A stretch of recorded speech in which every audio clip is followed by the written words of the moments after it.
Good morning. So, I'm gonna have my coffee here. I'm gonna be brewing today, and I want to show y'all. The Grainfather Connect's awesome because I set this thing to a delayed heating, so it was already ready to go when I woke up this morning. I've got my mash temp already set, also known as strike temp. So all I gotta do is treat my water here, and I'll show you what I'm using for grains. Today we're using 9.5 pounds of pale ale malt, and we're using a 1/4 pound of 10 Lovabond caramel crystal malt. And basically we're just making a pale ale. These are the two hops that I'm using today. Some good old Kent Goldings for bittering. And we're going to do, I believe, a hop stand with these Styrian Celia. I'll have to double check my recipe, but these are going to be a late edition either way. But yeah, these are my bittering Kent Goldings.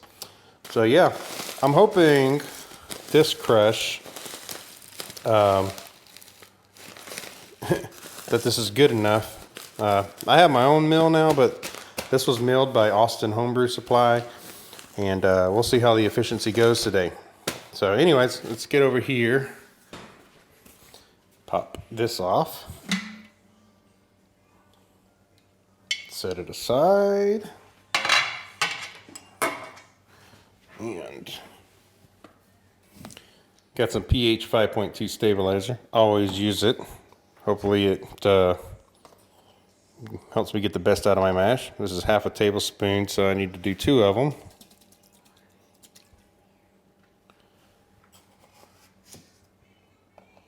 Alright, we've got about 4.1 gallons of strike water here, so I need to give this a mix with my handy dandy Grainfather spatula, aka mash rake. And a lot of things people don't understand is you gotta be careful when you're stirring anything into this, because there's a filter at the bottom and it does get knocked off easily. One trick of the trade that people have already figured out is if, let's stop this for a second here. I don't know, you can see my filter. You see there's a little red cap. If you put the cap side towards the thermal well, the kind of rests up against the thermal well, and it won't pop off when you're stirring. It takes a lot more effort to pop it off. So anyways, let's go ahead and get this all doughed in and get this mash going, shall we? Okay, so I've got a delayed heating going, right? And all I gotta do after it's heated up is just hit start session, pick my recipe, and it's already heated. Let's say hit start heating. Now it says start mash, so I'm gonna go ahead and mash in, and then I'll hit start mash. So let's get this going. Let's drop in grain basket.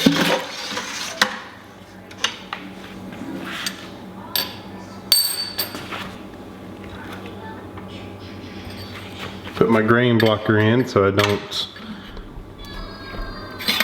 get any grains down the center.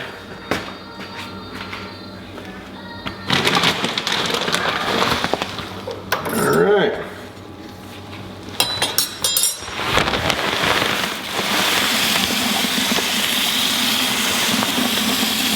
I'm hoping I get a better efficiency this time.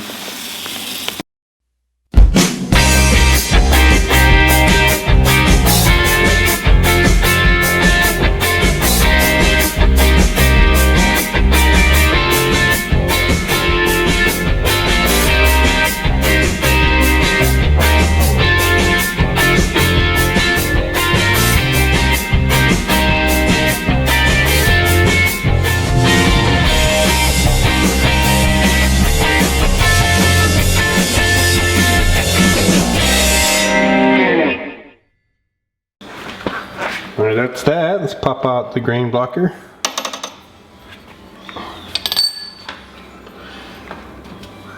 Put my top plate on. It should slide right down pretty easy because of the grain dust. Kind of makes it slide down easy.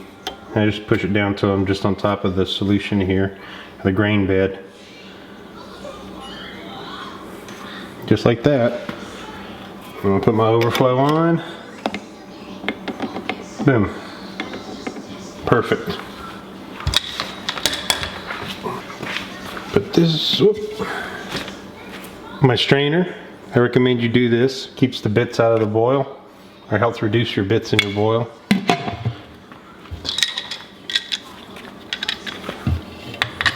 Screw on the recirculating arm here. Now, you'll see my temp drop just a little bit, but you also see, I don't know, well, I'll show you in a minute. I hit start mash, turns the pump on, and we're rolling. It'll adjust the voltage on here. Let me show you. There's a little voltage meter here, and you see it's already going to ramp up. It's already 148. It's ramping up the voltage to get it back up to the target temp. And it does it pretty quick, so no concerns there. So anyways, we will get back to this when it's time to sparge. Okay, we're a few minutes into the recirc. I wanted to explain something to you guys now. Here in the United States, if you have the sparge water urn, as I have, and I've got it plugged in over here, but I've also got the Grainfather plugged in over here. These are on the same circuit. These are on the same circuit. You will be okay having both plugged in on the same circuit, because, and here's why. During the mash anyways, you will be okay, because during the mash, we're actually holding a steady 149 now. During the mash, you're not using that much voltage. You've already got the heat up, so now you're just kind of like keeping it up. The Grainfather's not working as hard, it's not pulling as much voltage. And neither is the urn, really. The urn heats up to 168, which is actually 75 Celsius. Of course, I have this dialed down to just between, because that seems to be the sweet spot on this urn for 168 through trial and error. But to get back to it, it's okay to plug them both in, so you can do all this in your kitchen and not worry about blowing a breaker or anything. That was my biggest concern. I thought I was gonna have to have this thing on I thought I was gonna have that on a completely different circuit, but it's not the case. Because by the time this is ramping up the boil, I've got that powered off. So another thing people seem to be concerned with, I looked on the Facebook forums for Grainfather users group, and somebody had posted they were concerned about the steam. It's really not an issue. It's no different than boiling a pot of water on your stove for a little while. It'll raise the humidity in your house a bit, but it does dissipate pretty quick. And so I wouldn't really worry about that so much. So you don't need to go through the troubles of putting a vent hood in or anything like that. If you have a vent hood like above your stove or something, which I don't, mine sucks. It actually blows it right back in. It's just got a filter on it. But if you have one that goes outside, and yeah, run it. It'll suck all the steam out of your house. But it's not necessary. It's not necessary at all. So anyways, I will get back to you when we are sparging. I forgot to mention is Grainfather does a mash out also. It does two mash steps. It does your regular initial mash, and then it does a mash out. So it's ramping it up to 167 degrees right now, and it's going to do that for 10 minutes, and then we'll sparge. So I just wanted to bring that up. That's a pretty cool step, and it automatically does it for you with the Connect. So I thought that was really cool. So we'll wait for this thing to mash out for 10 minutes, and then we will do our sparge. All right, guys. So please, my daughter's talking in the background, but just disregard. I'm gonna go ahead and sparge. So I'm gonna go ahead and pull this up and get our sparge going. I'm gonna use this little coffee carafe, because I have it laying around, we don't ever use it, to pour my sparge water in and rinse my grains. But yeah, let's go ahead and get the sparge going.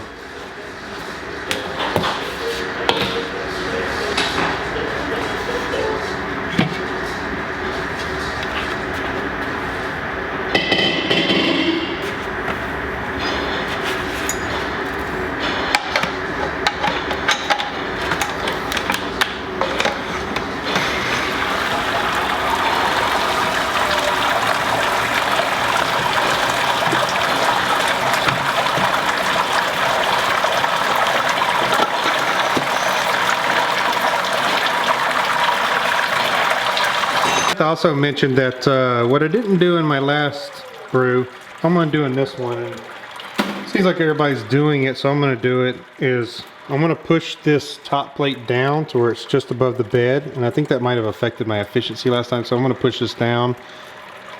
That way it is just above the grain bed instead of raining too much.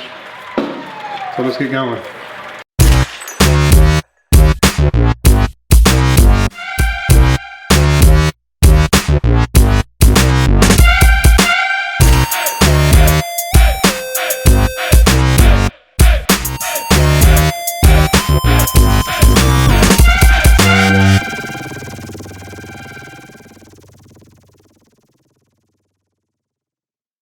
Okay, earlier I said that I was going to be using the Kent Goldings for my bittering and the Styrian for my bittering, or my aroma hop stand. I was wrong, and I was looking at my recipe. Always helps look at your recipe, folks. I'm actually going to use 1.25 ounces of Challenger for the bittering, and my hop stand additions are going to be the Styrian and the Kent Goldings. So, my bad. Let's get back to it and do our hop addition, shall we? Alright, we got a nice hop break going on here. You can choose to skim this off or stir it back down into your boil. So I'm going to go ahead and just stir it back down into the boil. We have reached our boil, so I'm just kind of breaking this up. I know, someone's going to give me crap about stirring this back in, but all it'll do is it'll settle out as protein later on in your fermenter. And it actually may be true at the bottom of the kettle later. And when you get to the boil, it's always good to kind of scrape the top of the element on the Grainfather. That's what they tell you to do anyways, so it doesn't trigger the switch underneath. I've never had the switch trigger, knock on wood. But we are at a boil, so let's go ahead and add our 1.25 ounces of Challenger. We add our hop addition. I'm not even using a hop spider for this. And our timer's going. And this is the only hop addition we'll do for the boil.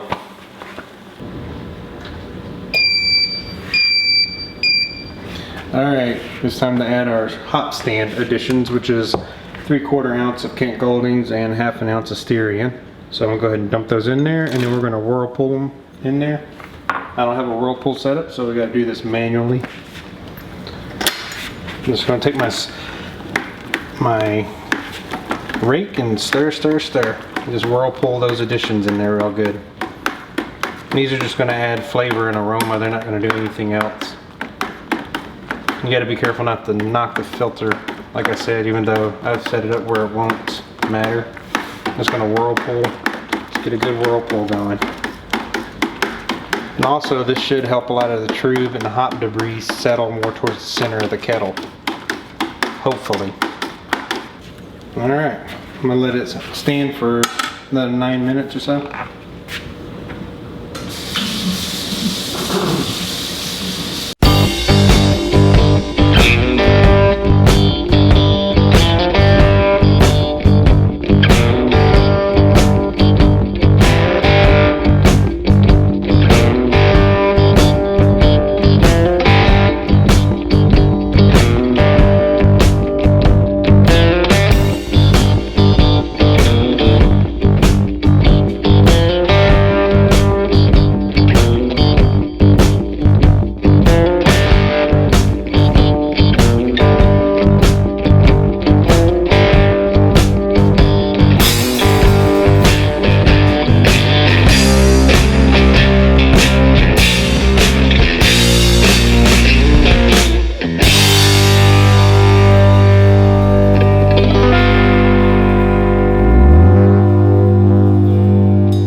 Okay, so I missed my gravity by like 7 points, which ain't as bad as last time. So I'm gonna blame it on the crush. It's the only thing I can blame it on at this point.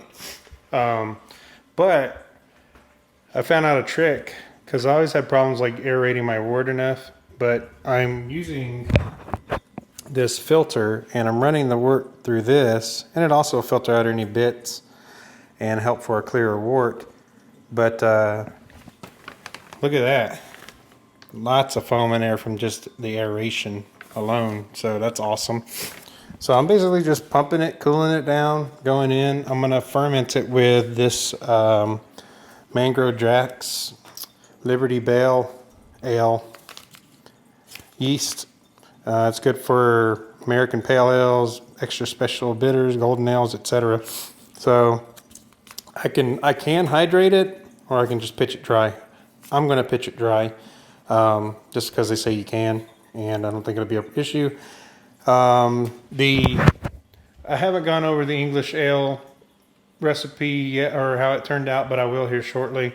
I'll just tell you this: it's not quite what I expected, and I think there were some fermentation temp issues with that one. This one there shouldn't be, because I'm actually going to bump up how many ice bottles I'm using on it, and I'm using the cool brewing bag for the. It barely fits in here, but it'll work, and I can keep my ice bottles in the bottom and keep all the cool temperature contained. So I'm going to start with about 4 ice bottles on this, see if I can get it to keep off all the off flavors, keep all the off flavors out of my beer. So anyways, that wraps up this brew session, folks. And we'll go over this pale ale as soon as it's ready, and I will be posting English ale review video here soon. Cheers.